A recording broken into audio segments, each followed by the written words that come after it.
시청자 여러분 안녕하십니까? 3월 20일 금요일 뉴스차트 1부 시작합니다.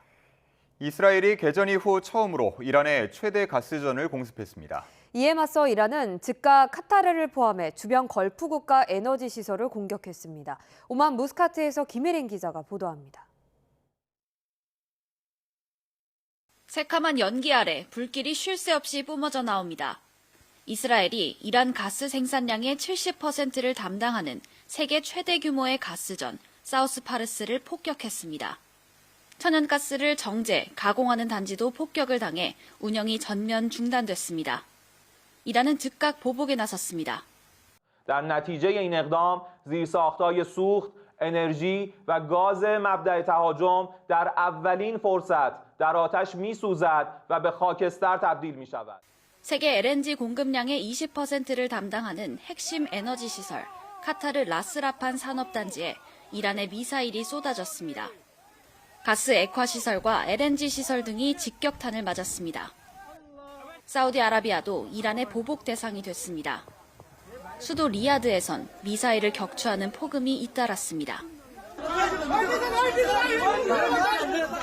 특히 사우디 공습은 리야드에서 걸프 아랍 국가 외교장관 회의가 열리던 시점에 단행됐습니다. 사우디 측은 이란이 외교적 압박을 위해 의도적인 도발을 감행했다며 이번 공습이 레드라인을 넘었다고 맹비난했습니다. We will not shy away from protecting our country and our economic resources. 이란은 호르무즈 해협을 틀어쥐고 에너지 통제권으로 미국을 압박하고 있습니다. 이스라엘과 미국, 이란이 호르무즈 대치를 넘어서 걸프 지역 에너지 인프라 파괴라는 레드라인을 넘나들고 있습니다. 오만 무스카트에서 YTN 김혜린입니다. 이스라엘이 이란의 가스전을 공격하고 이란이 카타르의 LNG 생산기지에 보복하면서 에너지 전쟁에 대한 우려가 커졌습니다. 트럼프 미국 대통령은 이스라엘의 공격을 몰랐다면서 에너지 시설 공격을 서로 자제하자는 메시지를 냈습니다. 염혜원 기자입니다. 이스라엘이 이란의 핵심 가스전인 사우스 파르스를 공격하자 몇 시간 뒤 이란도 곧바로 카타르의 LNG 생산 거점인 라스라판 산업단지에 두 차례에 걸쳐 미사일을 쐈습니다. این هشدار قاطع و خط و نشان برای جنایتکارانی است که تعرض به بخشی از زیرساخت‌های سوخت و انرژی ایران در جنوب کشور داشتند.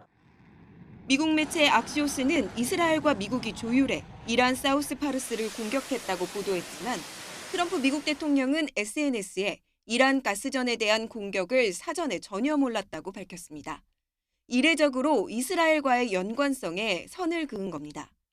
그러면서 이란이 추가 보복을 하지 않는다면 사우스 파르스에 대한 이스라엘의 공격도 더 이상 없을 거라고 대문자를 쓰며 강조했습니다. 물론 이란이 계속 공격을 한다면 가스전을 날려버리겠다고 경고하긴 했지만 방점은 확전 자제를 제한하는 데 찍혔습니다. 가스전을 두고 오간 포화에 에너지 전쟁으로 치달을 위기가 감지되자 급히 진화에 나선 거로 보입니다. 중간 선거를 앞두고 전쟁에 대한 여론이 좋지 않은 데다가 기름값 폭등까지 겹치면 부담이 적지 않기 때문입니다. 트럼프 대통령의 메시지 뒤 국제유가는 일부 상승폭을 반납하긴 했지만 이스라엘과 이란이 이에 대한 어떠한 응답도 하지 않고 있는 상황 속에 전 세계가 촉각을 곤두세우고 있습니다. YTN 염혜원입니다. 이란 전쟁으로 국제유가 상승세가 이어지는 가운데 미국 트럼프 행정부는 유가 안정책으로 석유와 가스 수출 제한책은 고려하지 않고 있다고 밝혔습니다. 크리스 라이트 미 에너지 장관은 현지 시간 19일 SNS에 미국은 세계 최대의 석유와 천연가스 생산국이자 수출국이라고 적었습니다. 그러면서 분명히 말하자면 트럼프 행정부는 석유와 가스 수출에 대한 제한 조치를 시행할 계획이 없다고 덧붙였습니다. 이란이 이스라엘 방공망을 뚫기 위해 집속탄을 계속해서 날리자 이스라엘군은 전쟁 범죄라고 비난했습니다. 이 집속탄을 요격하는 과정에서 팔레스타인 거주지인 서안지구에서는 이번 전쟁 첫 사망자가 나왔습니다. 요르단 암만에서 권준기 특파원입니다. 이스라엘 수도 텔아비브에 또다시 날아든 이란 미사일. 탄두 하나에서 수십 개 자탄이 살포되는 집속탄 공격이 이어졌습니다. 이스라엘군은 이번엔 요격에 성공했다고 밝혔지만 이란의 계속된 집속탄 발사는 전쟁 범죄라고 비난했습니다. הכוחות שלנו, אנחנו מיירטים את הטילים האלה. הטילים המתפצלים האלה הם פשע מלחמה. משטר הטרור הזה יורה אותו לעבר ריכוזי אוכלוסייה. 팔레스타인인들이 사는 서안지구에서는 이번 전쟁 이후 첫 사망자가 나왔습니다. 이스라엘군은 집속탄이 미용실을 타격해 3명이 숨지고 13명이 다쳤다고 발표했지만 팔레스타인인들의 주장은 달랐습니다.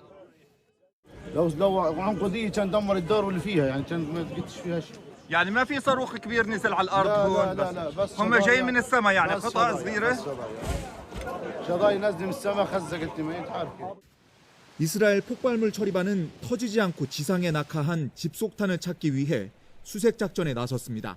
지상에 박힌 집속탄은 언제든 터질 수 있어 민간인 거주 지역을 지뢰밭으로 만들 위험이 있기 때문입니다. We've reached the site where the bomb squad is about to explode an unexploded ordnance. You can sort of see them in the distance there, but they told us to keep far back for our safety. 집속탄 피해를 막기 위해선 자탄이 분리되기 전에 요격해야 하는 데다 분사되기 시작하면 요격이 까다로워 이스라엘 방공망에 과부하를 일으키고 있습니다. 이스라엘과 국경을 맞댄 이곳 요르단에서도 하루에도 수차례씩 공습 사이렌이 울리는 가운데 걸프 국가들의 방공망이 언제까지 버틸 수 있을지가 이번 전쟁의 종료 시점을 가를 핵심 변수로 떠오르고 있습니다. 요르단 암만에서 YTN 권중기입니다. 이란 당국이 올해 초 발생한 반정부 시위에 참여했다가 체포된 3명의 남성에 대해 사형을 집행했습니다. 현지 시간 19일 이란 국영 매체에 따르면 지난 1월 8일 시위 현장에서 흉기 등 무기로 경찰관 2명을 살해한 혐의를 받는 남성 3명의 사형이 집행됐습니다. 이들에게는 살인죄와 더불어 최고형이 사형인 이란 이슬람 율법상 최고 범죄인 모하렙의 알라의 적 혐의가 적용됐습니다.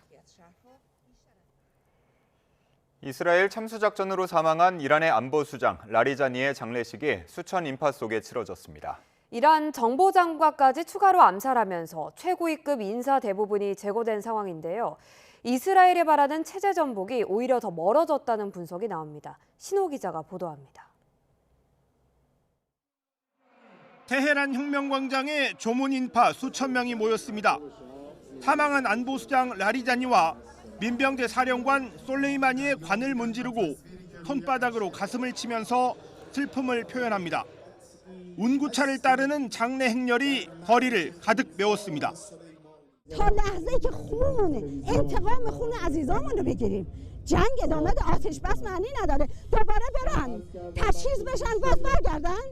نه. This is to Trump. We're not scared.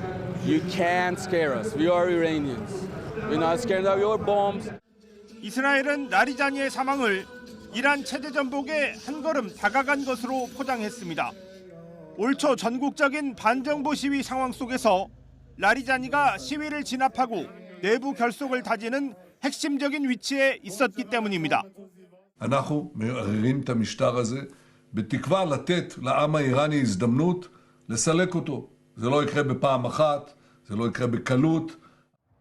하지만 미국과 이스라엘의 공격으로 1,400여 명이 사망하고 2만 명 가까이 다친 전쟁 상황에서 라리자니가 사망했다고 반정부 시위가 재확산하기는 어렵습니다.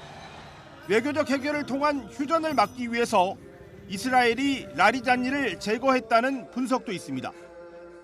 By taking out Ali Larijani, I think Israel is on the one hand most certainly trying to spoil I think any chances for a ceasefire. I think as far as Israel is concerned, there are far-reaching objectives that have yet to be accomplished in Iran. 라리자니 이후 이스마일 하티브 정보장관까지 암살되면서 이스라엘의 공격에 살아남은 이란의 최고위급 인사는 패제시키야 한 대통령과 은둔 중인 최고 지도자 모즈타바 하메네이 정도입니다. 두 사람 모두 가혹한 복수와 피 한 방울마다 따르는 대가를 언급하며 미국과 이스라엘에 대한 보복을 예고했습니다.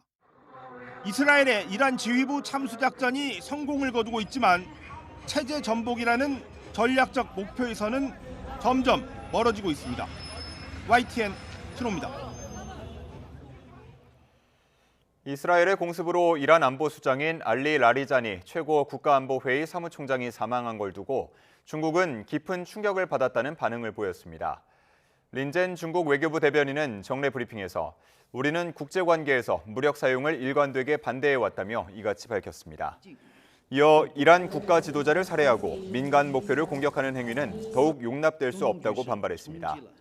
또 현재 중동 지역에서는 전쟁이 확산하고 긴장이 고조되며 주변으로 번지는 양상을 보이고 있다면서 조속한 휴전과 전투 중단은 국제사회의 공통된 바람이라고 강조했습니다. AI는 전쟁의 정밀도를 높여 민간인 피해를 최소화한다고 여겨지지만 실상은 그렇지 않습니다. 인간이 AI의 오류를 의도적으로 무시한 채 버튼만 누른다면 이른바 알고리즘에 의한 학살은 피하기 어렵게 됩니다. 고한석 기자가 보도합니다. 2023년 10월에 개전해 2년 동안 이어진 이스라엘 하마스 전쟁. 이때 이스라엘이 사용한 AI는 라벤더였습니다. 이스라엘 독립언론과 영국 가디언이 정보장교 6명의 증언, 비공개 자료 등을 분석한 결과입니다. 라벤더는 하마스 대원을 찾겠다며 가자지구 주민 230만 명의 데이터를 분석해 남성 3만 7천 명을 잠재적 암살 대상으로 분류했습니다.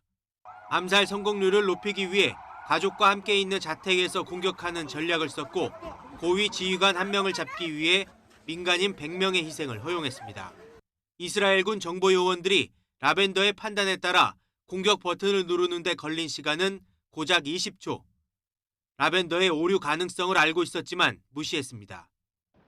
이 같은 자동화된 대량 학살의 결과로 가자지구에서만 3만 명 넘게 죽었고 이 가운데 어린이와 여성이 70%에 이르렀습니다. 40% of all the cases that I've seen have been children. A lot of them have been like this. They've lost one or two parents. 이 위험한 살상 알고리즘은 이번 이란 전쟁으로 이어지며 규모를 더 키우고 있습니다. 미군은 프로젝트 메이븐 등 다양한 AI 시스템을 사용해 이란 전역에 폭탄을 뿌리고 있습니다.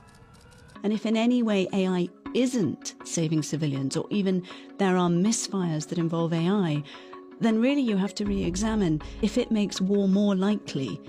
기술이 아무리 진보해도 전쟁의 참상은 사라지지 않습니다. 판단을 기계에 맡기는 인간의 무책임까지 겹쳐지면 비극은 더 커질 수밖에 없습니다. YTN 고한석입니다. 도널드 트럼프 미국 대통령은 이란 전쟁과 관련해 일본이 더 적극적으로 나설 것으로 기대한다고 말했습니다. 트럼프 대통령은 현지 시간 19일 백악관에서 열린 다카이치 사나이 일본 총리와의 정상회담에서 우리는 일본에 4만 5천 명 병력이 있다며 이같이 밝혔습니다. 이어 일본은 석유의 90% 이상을 호르무즈 해협을 통해 수입하는 만큼 그것이 일본이 나서야 할 큰 이유라고 강조했습니다. 다카이치 총리는 이란의 핵 보유를 용납할 수 없다면서도 공개적으로는 일본의 역할에 대한 구체적인 언급을 하지 않았습니다. 트럼프 대통령은 이란 공격 전에 왜 일본 등 동맹에게 알리지 않았냐는 취재진의 질문에는 기습이 필요했기 때문이라며 누가 일본보다 기습을 잘 알겠나, 일본은 왜 나에게 진주만에 대해서 말하지 않았나라고 답했습니다. 원유 수송로인 호르무즈 해협에 파병을 해달라는 트럼프 대통령의 요청에 우리 정부는 신중을 기하는 모습입니다. 동맹국들이 참여를 꺼리자 트럼프 대통령이 강한 불만을 터뜨리기도 했는데요. 우리로선 지난해 어렵게 합의한 조인트 팩트시트가 영향을 받는 건 아닌지 우려와 관심이 커지고 있습니다. 김문경 기자가 보도합니다. 트럼프 대통령이 호르무즈 해협 보호를 위해 각국의 군함 파병을 처음 요청한 건 지난 14일. 원유 수송로 수혜자 분담론으로 우리나라와 일본 같은 동맹국은 물론 중국을 포함한 5개 국가를 콕 집었고 참여 여부를 기억할 것이라고 압박했습니다. 하지만 반응이 미온적이자 주한미군을 직접 거론하는 등 동맹 카드까지 내보이며 불만을 터뜨렸습니다. We have 45,000 troops in South Korea. We defend all these countries. And then do you have any minesweepers? And they say, well, would it be possible for us not to get involved? 트럼프 대통령이 연일 파병 문제를 거론하고 있는 가운데 정부는 공식적으로 전달받지 않은 상태라며 신중을 기하고 있습니다. 문제는 트럼프 대통령의 불만이 지난해 통상과 안보를 핵심 내용으로 합의한 한미 조인트 팩트시트로 불똥이 튈 경우입니다. 관세 인상 카드를 다시 꺼내거나 한국의 핵잠수함 도입과 우라늄 농축 등의 기조 변화를 거론하며 파병을 압박할 가능성이 제기됩니다. 또 방위비 분담금이나 전시작전권 전환, 주한미군 역할 재조정 등 동맹 관계를 지렛대로 삼을 수 있다는 전망도 나옵니다. 초반에는 참여를 해달라는 압박에서 이제는 이게 진짜 동맹 관계의 시험대까지 끌고 오면서 이제 향후에 우리가 더 이걸 레버러지로 지렛대로 다른 압박을 하겠다라고 하는. 특히 전쟁이 길어질 경우 군함 파병을 넘어 원유 수송로 보호를 위한 비용 분담 등이 추가로 나올 가능성도 높아 우리에겐 적지 않은 부담이 될 것으로 보입니다. YTN 김문경입니다. 호르무즈 해협을 인질 삼아 저항하는 이란이 위안화 결제 조건부 통행 허가를 추진하고 있습니다. 중국이 반가워할 만한 일인데 정작 내부에서는 회의적인 반응이 나온다고 합니다. 이유가 뭘까요? 베이징에서 강정규 특파원이 전합니다. 개전 이후 이란의 주요 표적 15,000곳을 타격하고 최고 지도자와 군 수뇌부를 제거한 미국과 이스라엘. 압도적 파상 공세에 맞선 이란의 무기는 호르무즈 해협을 인질로 삼아 버티는 전략입니다. به روی کسانی که به کشور ما تجاوز ناجوانمردانه را انجام دادند و متحدینشون. 완전 봉쇄가 아닌 선별 통행으로 원유 의존도가 높은 미국의 우방들을 흔들어 놓는 겁니다. 또 호르무즈 통행을 협의 중인 8개국엔 기름값을 위안화로 치른다는 조건을 달았습니다. 미국의 제재를 피해 기름을 팔고 달러 패권에도 균열을 내겠다는 계산입니다. 전쟁 자금 마련이 절실한 이란, 이미 90%에 달하는 중국 석유 수출 의존도는 더 높아지는 구도입니다. 호르무즈 해협을 통한 이란의 원유 수출량도 하루 평균 100만 배럴로 개전 이전과 비슷했습니다. 中东局势冲击了全球的能源安全，有关国家应当立即停止军事行动。 그러나 정작 중국 내부에선 시큰둥한 기류가 감지됩니다. 홍콩 매체 SCMP는 본토 전문가들의 말을 인용해 위안화 결제에 현실적 제약이 많고 미국의 2차 제재나 군사 대응을 촉발할 수 있다고 썼습니다. 위안화 결제 확산은 반갑지만 자칫 중국이 중동 정세에 휘말릴까 경계하는 셈입니다. 또 위안화 판로가 확대될 경우 헐값에 수입해온 이란산 연료가 다른 나라로 분산되는 것도 중국으로선 달갑지 않은 대목입니다. 베이징에서 YTN 강정규입니다.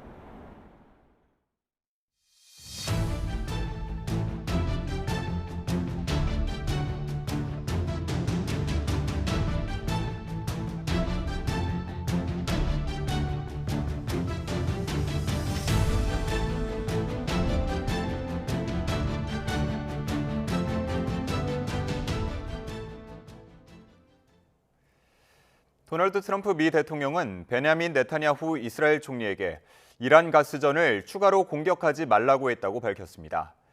트럼프 대통령은 현지 시간 19일 백악관에서 다카이치 사나의 일본 총리와 만난 자리에서 네타냐후 총리에게 이란의 석유 가스 시설을 추가 공격하지 말라고 했느냐는 기자들의 질문에 그렇게 하지 말라고 말했고 네타냐후도 동의했다고 말했습니다. 또 이란에 미군 지상군을 투입하거나 병력을 투입할 의향이 있느냐는 질문에는 아니라고 답하고 내가 그렇게 하더라도 미리 말하진 않겠지만 나는 병력을 보내지 않고 있다고 답했습니다. 이스라엘이 미국의 거듭된 확전 자제 경고에도 불구하고 이란의 핵심 에너지 시설을 타격하면서 독자적인 폭주를 이어가고 있습니다. 미국의 전쟁 출구가 갈수록 좁아지는 가운데 세계 경제는 고유가의 늪에 빠져들고 있습니다. 권영희 기자가 보도합니다. 이스라엘이 결국 이란의 경제적 급소인 에너지 인프라를 전격 타격했습니다. 미군과의 사전 공조 없이 독자적인 판단으로 단행됐습니다. 석유 가스 시설 타격은 레드라인이라는 미국의 경고는 무시됐습니다. 이스라엘은 이참에 이란 정권을 괴멸시키고 싶어 합니다.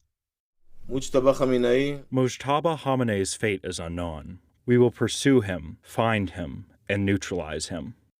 레바논 전선 역시 이스라엘의 동무대입니다. 미국은 지상전 확대를 경계하며 외교적 해법을 촉구해왔습니다. 그러나 이스라엘군은 보란 듯이 리타니 강을 넘어 베이루트 도심까지 폭격 범위를 넓히고 있습니다. The plan is to make sure that Hezbollah doesn't have military infrastructure when we leave, and we make sure that we separate civilian infrastructure from military infrastructure. 문제는 이스라엘의 독자적인 군사 행보가 거세질수록 미국의 입지는 좁아진다는 점입니다.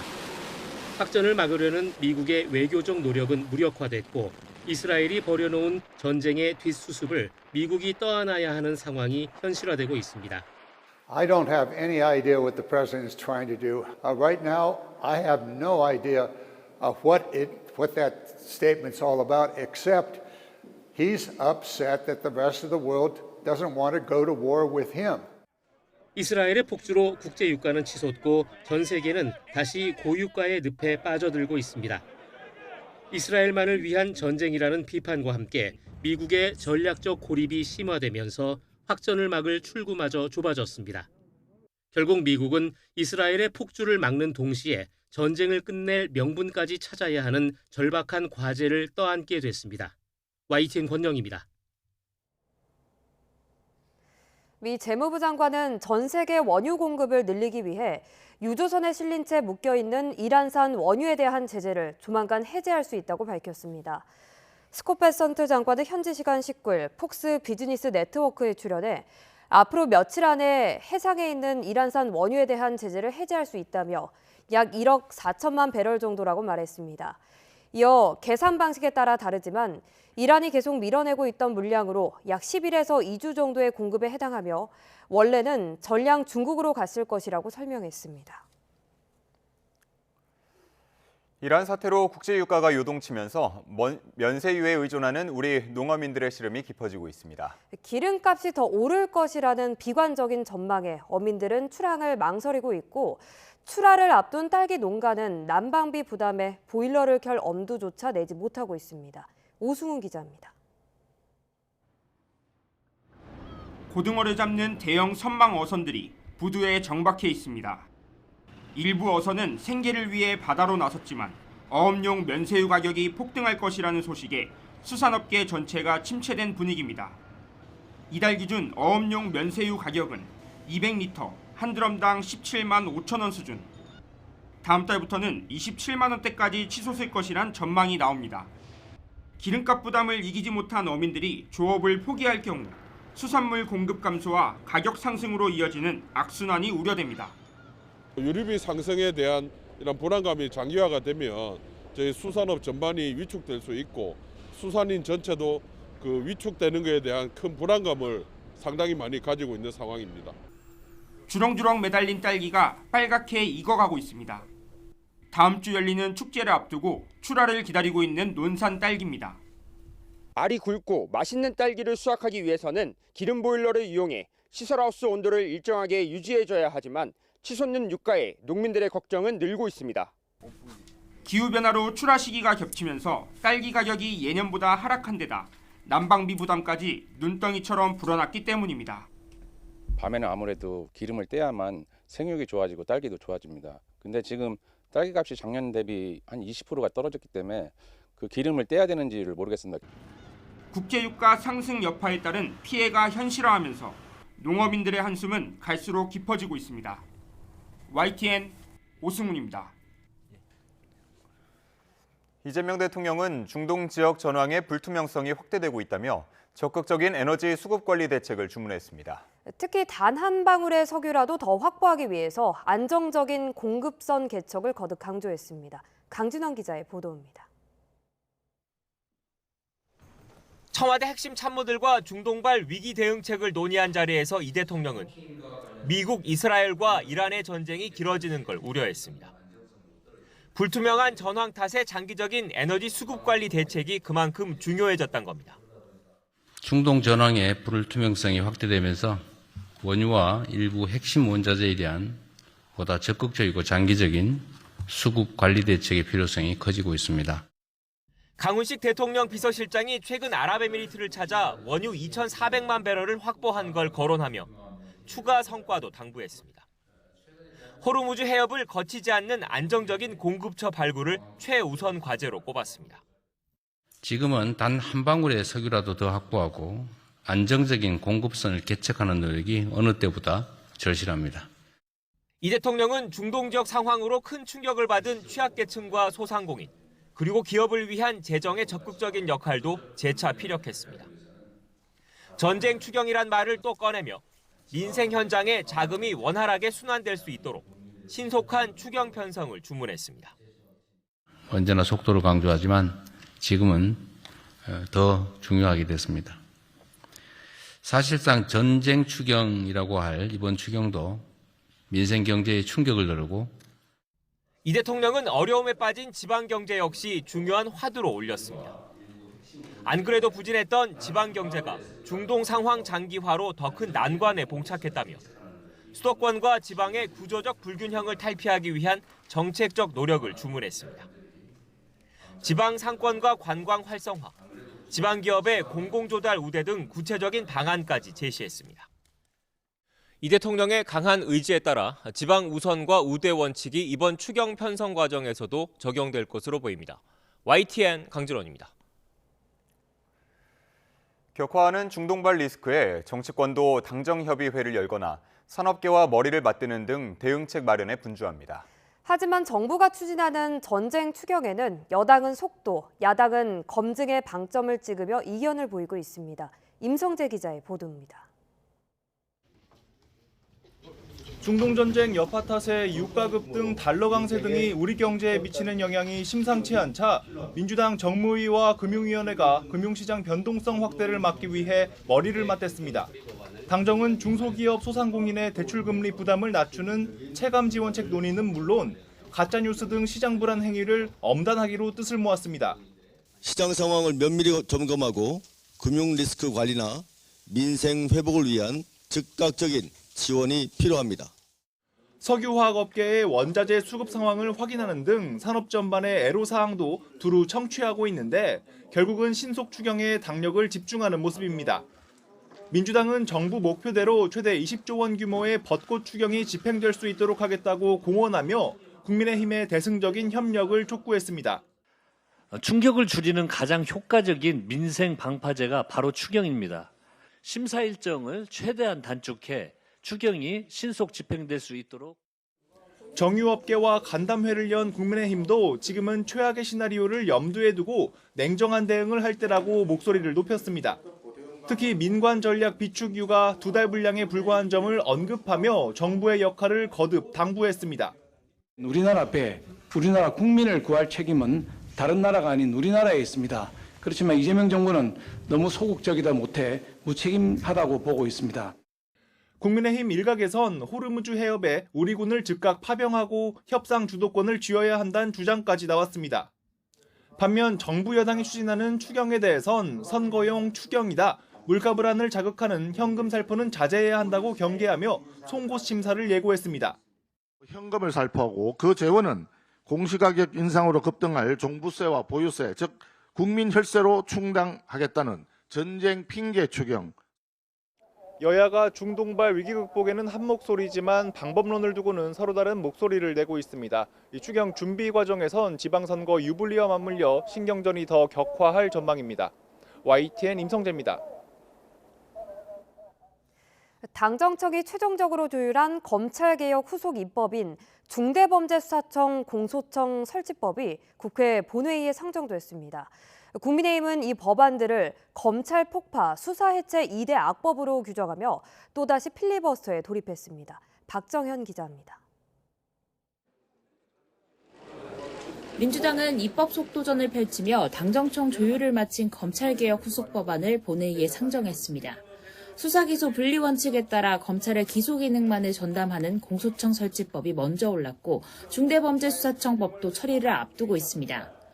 민주당은 앞으로도 원팀 정신으로 개혁을 이어가겠다고 공언하며 70여 년 만에 정치검찰 시대가 끝나는 뜻깊은 날이라고 자축했습니다. 오늘 검찰청이 폐지됩니다.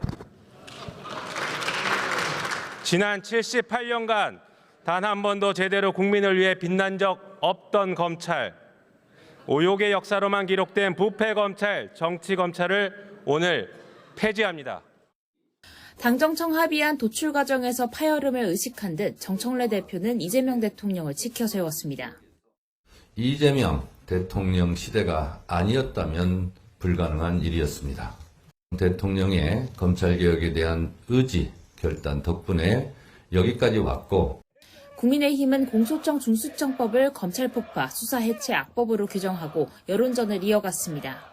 민주당의 행태는 노무현 정신을 오히려 훼손시키는 거라고까지 주장하며 강하게 반발했습니다. 그나마 정부 안에 남아있던 최소한의 안전장치마저 삭제됐다고 강조하면서 법안이 처리되면 이익을 보는 집단이 명확하다며 이재명 대통령을 겨냥했습니다. 수사권이 몽땅 정권의 손 안에 들어갔으니 권력을 가진 자들의 범죄는 아예 수사조차 하지 않을 것입니다. 국민의힘은 예고대로 필리버스터에 돌입했고 공소청 중수청법은 검찰개혁이 아닌 검찰 파괴 계약이라고 목소리를 높였습니다. 제 요구권을 행사해 주시기를 다시 한번 말씀드립니다. 어떻게 이것이 개혁입니까? 소의 뿔을 바로 잡으려다 소를 죽이는 교각사루의 우를 범하는 것입니다. 민주당은 윤석열 정부 검찰의 조작기소 의혹 국정조사 계획서도 처리하겠다는 방침이어서 여야의 필리버스터 대치는 3박 4일 이어질 예정입니다. 민주당은 국민의힘이 상임위원회 운영의 비협조적이라며 상임위원장 여야 배분 문제를 원점 재검토할 것이라고도 압박하고 있습니다. 입법 속도전을 강조한 건데 한동안 본회의가 열릴 때마다 필리버스터 전국이 펼쳐질 가능성도 배제하기 어려워 보입니다. YTN 박정현입니다. 국회는 오늘 오후 국민의힘이 공소청 설치법 처리에 반대 신청한 무제한 토론, 필리버스터 해제 표결에 나설 방침입니다. 더불어민주당이 다수 의석을 차지하고 있는 만큼 반대 토론이 종결되고 뒤이어 공소청법이 본회의를 통과할 전망입니다. 민주당은 이후 중대범죄수사청법도 상정할 계획인데 국민의힘은 이 법안에 대해서도 필리버스터를 예고했습니다. 오늘의 주요 경제 일정입니다. 코스피가 어제 국제유가 급등과 미국 금리 인상 언급으로 5,700선으로 물러나고 환율도 장중 내내 1,500원 선을 넘나들었는데요. 중동 사태의 변동성이 커진 금융시장이 오늘은 어떤 움직임을 보일지 주목됩니다. 오늘부터 이륜 자동차, 그러니까 오토바이 새 번호판 체계가 시행됩니다. 뒷 번호판 크기가 30% 이상 커지고 자동차처럼 전국 단위 번호 체계로 바뀝니다. 새 번호판은 오늘 이후 새로 사용 신고를 하거나 번호판 훼손 등으로 재발급받는 이륜차에 적용됩니다. 기존 지역 번호판 사용자도 희망하면 새 번호판으로 교체할 수 있습니다. 국토교통부가 오늘 경기도 화성시에서 생활 밀착형 자율주행 서비스 실증 공간인 인공지능 자율주행 허브 개소식을 엽니다. 자율주행 허브는 지능형 교통체계 기반 관제센터로 화성시 남양읍 등 서부권의 면적 약 36제곱킬로미터 구역, 노선 46.5km 구간에서 이루어지는 자율주행 서비스 실증을 총괄하는 역할을 합니다.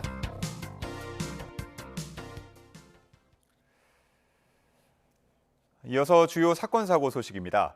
경기 남양주에서 자신이 스토킹하던 여성을 살해한 피의자 김훈의 신상 정보가 공개됐습니다. 김훈의 이름과 나이, 얼굴 사진은 경기 북부경찰청 홈페이지에 앞으로 한 달 동안 게시됩니다. 이수빈 기자가 보도합니다. 경기 남양주시에서 자신이 스토킹하던 20대 여성을 살해한 피의자의 신상 정보가 공개됐습니다. 1981년 44세, 이름은 김훈입니다. 경기 북부경찰청은 신상정보 공개 심의위원회를 열고 김 씨의 신상정보 공개를 의결했습니다. 이에 따라 경찰은 김훈의 이름과 나이, 얼굴 사진을 경기 북부경찰청 홈페이지에 공개했습니다. 다만 김 씨가 범행 후 약물을 먹고 병원에서 치료 중인 점을 고려해 얼굴은 머그샷 대신 운전면허증 사진으로 대체했습니다. 게시 기간은 다음 달 20일까지 한 달간입니다.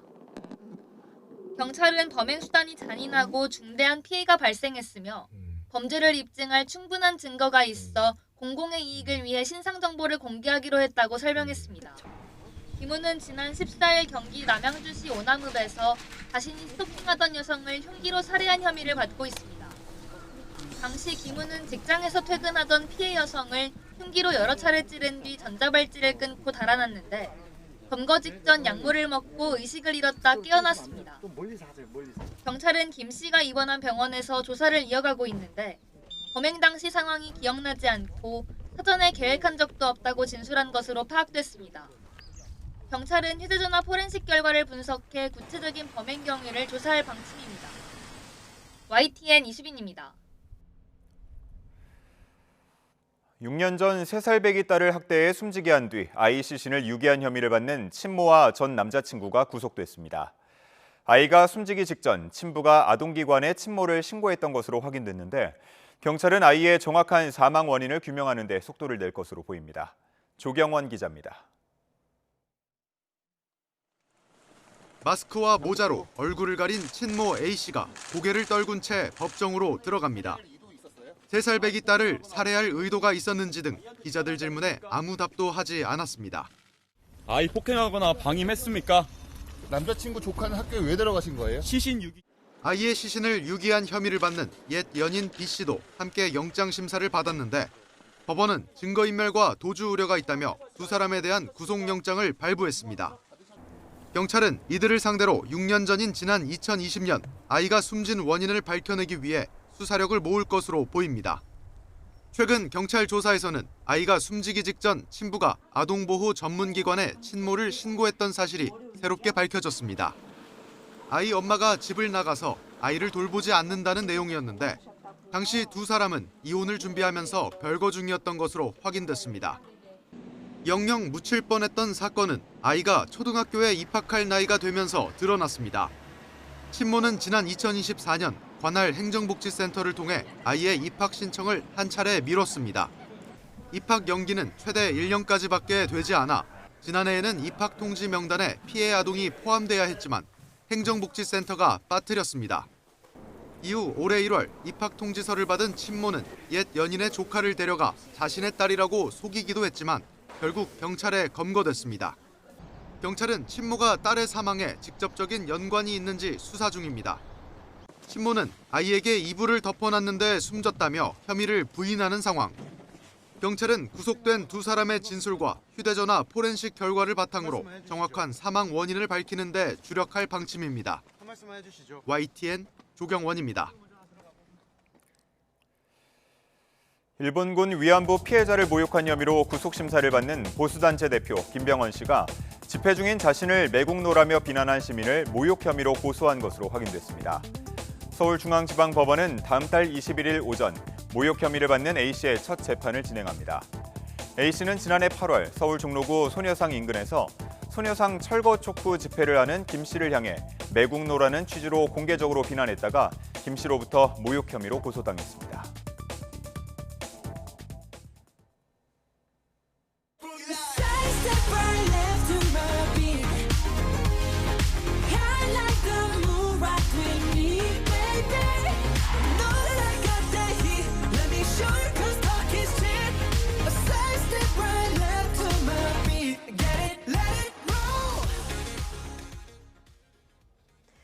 그룹 BTS가 오늘 새 음반 아리랑을 발매하고 3년 9개월 만에 완전체로 돌아옵니다. 오늘 낮 1시 전 세계에 공개되는 정규 5집 아리랑은 한국적 정체성과 BTS 멤버들이 지나온 여정이 담겼습니다. 음반에는 타이틀곡 스윙을 비롯해 14곡이 수록되는데요. BTS 멤버들은 물론 세계적인 작곡가들이 제작에 참여했습니다. 드디어 이번 주 토요일이죠. 서울 광화문에서 열리는 BTS 컴백 무대에는 최대 26만 명에 달하는 인파가 몰릴 걸로 예상됩니다. 오늘 밤 9시부터 공연장 일대 도로교통이 통제되고 당일에는 일부 지하철도 무정차 운영됩니다. 윤혜린 기자의 보도입니다. 오는 21일 BTS가 완전체로 복귀하면서 광화문 일대 최대 26만 명이 몰릴 것으로 예상됩니다. 먼저 일대 교통 곳곳이 통제됩니다. 공연 하루 전날 밤 9시부터 공연 다음 날 오전 6시까지 무대가 들어서는 광화문 광장 북단부터 시청역까지 세종대로 통행이 제한됩니다. 광화문 광장 근처 사직로는 공연 날 오후 4시부터, 세문안로는 오후 7시부터 통제되고 이 구간에 지나는 버스 노선도 우회 운영합니다. 지하철도 운행이 통제됩니다. 당일날 새벽 5시부터는 시청역과 경복궁역, 광화문역 일부 출입구를 막고 오후 3시 이후에는 전체 출입구를 폐쇄하고 지하철이 무정차 통과합니다. 공연이 끝난 뒤 귀가하는 관람객들이 한꺼번에 몰릴 것을 대비해 밤 9시부터 2호선과 3호선, 5호선에 임시 열차를 4대씩 투입합니다. 질서 유지와 혹시 모를 테러에 대비해 경찰 인력 6천여 명도 배치됩니다. 경찰은 광화문 광장을 마치 스타디움처럼 관리할 계획입니다. 공연장 주변에 펜스를 설치해 31개 출입구마다 금속 탐지기를 설치합니다. 또 공연장 중심부터 외곽까지 인파 밀집도에 따라 4개 존을 나눠서 관리하고 티켓을 소지해야 들어갈 수 있는 이른바 코어존에는 최대 2만 명까지만 수용하기로 했습니다. 서울시도 행사 당일 통합 현장본부를 꾸리고 안전관리 인력 8천여 명을 투입할 계획입니다. YTN 윤혜리입니다.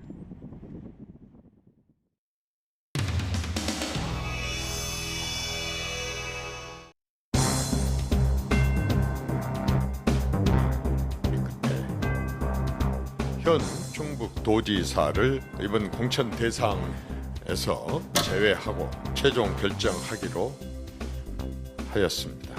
당은 오직 유일하게 전국에서 충청북도에서만 컷오프를 진행했고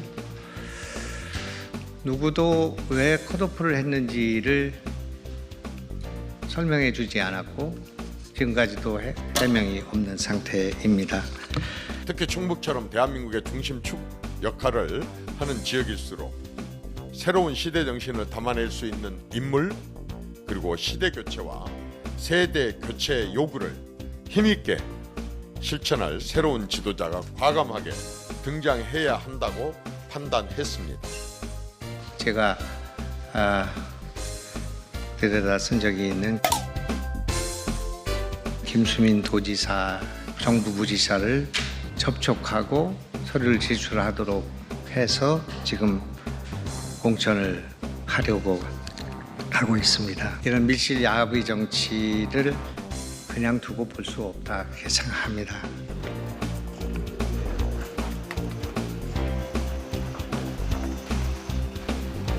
대구는 다른 지역하고 좀 다르기 때문에 현역 국회의원들이 많이 나가 있기 때문에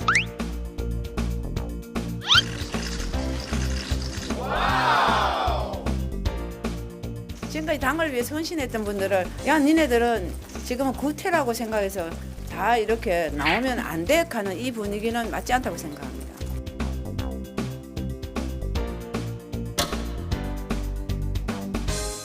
한간에 떠도는 그런 방식은 낙하산식으로 보이는 것은 바람직하지 않다는 말씀을 전했습니다. 이번에 나오는 이야기라는 게 이진숙 방통위원장 단수 공천 이야기를 말씀하시는 것 같은데 이진숙 방통위원장은 단수 공천에 대해서는 저희는 구체적으로 언론상에 나온 건 없고요. 직접 우리가 워딩을 듣지는 않았잖아요. 박형준 시장님과 저는 두말할 것 없이 우리 낙동강 전선을 지키고 한 몸처럼 같이 뛰겠다는 약속을 드렸고 생각보다 주진우 의원하고 제가 친한 사이라고 했고요. 그다음에 제가 평생 제 나름대로 성공 후사의 정신으로 살아왔기 때문에 또 보수가 위기일 때마다 제 나름대로는 역할을 했다고 생각합니다.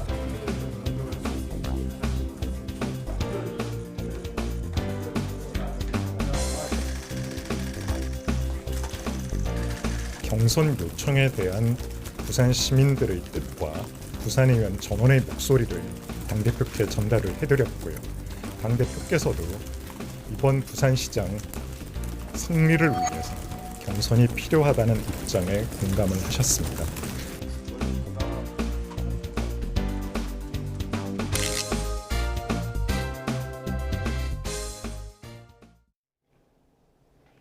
낮과 밤의 길이가 같아진다는 절기춘분인 오늘 맑고 온화한 봄 날씨가 예상됩니다. 한낮에는 서울이 14도까지 오르며 어제보다도 더 포근해지겠습니다. 다만 일교차가 크게 벌어지면서 아침 공기는 다소 차갑습니다. 출근길에는 옷차림 따뜻하게 해주시기 바랍니다. 오늘 하늘은 대체로 맑겠고 공기도 깨끗하겠습니다. 다만 아침까지 곳곳에 서리가 내리겠고요. 경기와 충남 북부에는 안개가 짙겠습니다. 자세한 지역별 현재 기온 보겠습니다. 이 시각 서울의 기온이 2.7도, 대구는 5.7도로 예년보다 조금 낮게 출발하고 있고요. 한낮 기온은 서울이 14도, 대구와 창원 17도 선까지 크게 오르겠습니다. 당분간 일교차가 크게 벌어지는 가운데 대체로 맑고 포근한 날씨가 이어질 전망입니다. 날씨였습니다. 이상으로 뉴스타트 1부 마칩니다. 잠시 후 2부가 이어집니다. 시청해주신 여러분 고맙습니다.